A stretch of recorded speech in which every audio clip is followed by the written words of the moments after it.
Hi students, solution chapter के 10th lecture में आपका वेलकम है।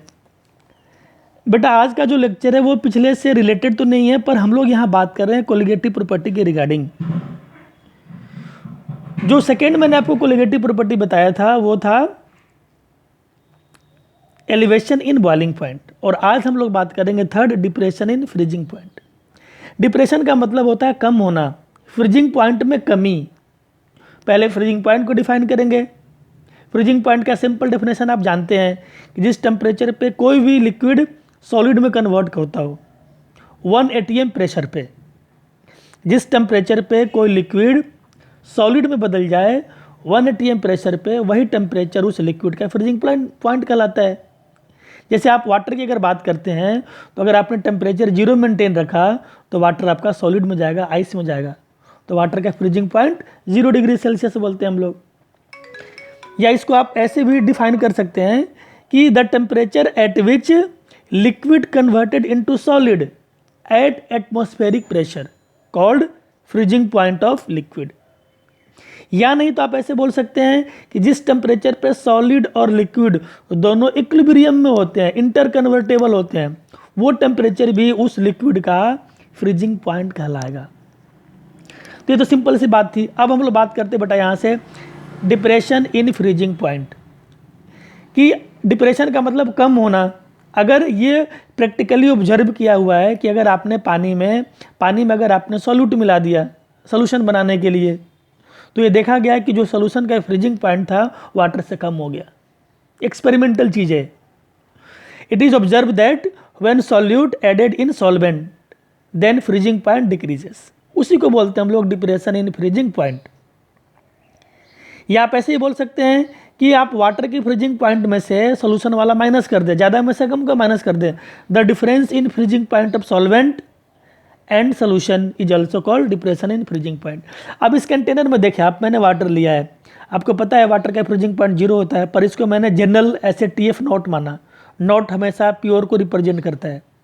हमने सॉल्यूट मिलाकर क्या बना दिया, सॉल्यूशन तैयार कर दिया। जाहिर सी बात है इसका फ्रीजिंग पॉइंट कम होगा, इसको हमने TF से डिनोट किया बेटा। तो डेल्टा TF जो होगा, मैंने जस्ट अभी बोला था कि ज़्यादा में से कम को माइनस करना है, तो TF नॉट ज़्यादा था, तो TF नॉट माइनस TF जो आएगा वो डेल्टा TF को रिप्रेजेंट करेगा। डेल्टा TF आपका डिप्रेशन इन फ्रीजिंग पॉइंट है। It is TF not minus TF। Graphically भी आप इस बात को समझ सकते हैं, जो मैंने पिछले लेक्चर में भी बताया था बॉइलिंग पॉइंट के रिगार्डिंग, कि एक आपके पास सोल्यूशन है, दूसरा आपके पास सॉल्वेंट है। सॉल्वेंट का freezing point TF not, solution का फ्रीजिंग पॉइंट TF, दोनों का जो डिफरेंस आएगा वो डेल्टा TF। वाई एक्सिस पे मैंने वेपर प्रेशर लिया और एक्स एक्सिस पे टेम्परेचर को लिया हुआ है।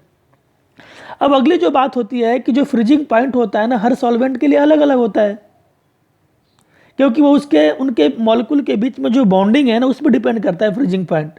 पर वाटर के लिए आपको याद रखना है कि वाटर का फ्रीजिंग पॉइंट 0 डिग्री सेल्सियस, और बदलना चाह रहे हैं आप केल्विन में तो 273 केल्विन होगा आपके पास।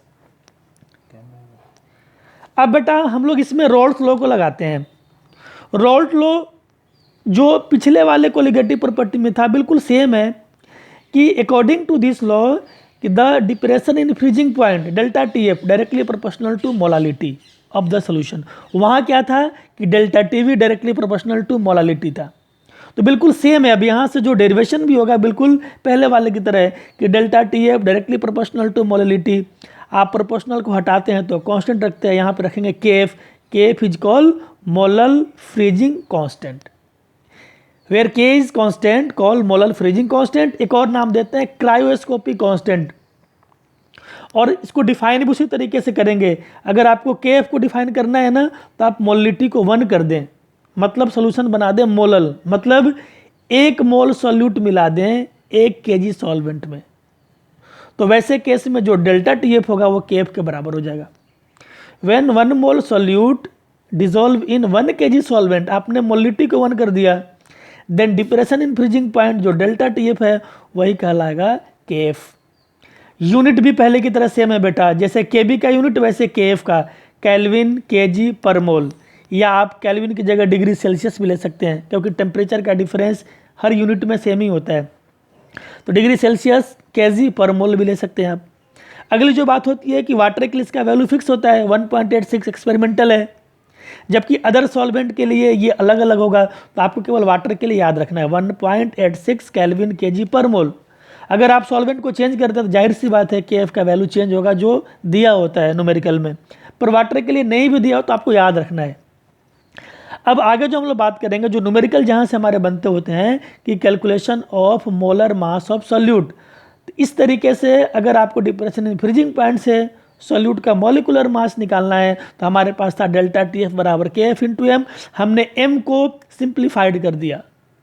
It is the moles of solute in 1 kilogram solvent, तो given mass of solute by molar mass of solute, ये मोल्स हो गया।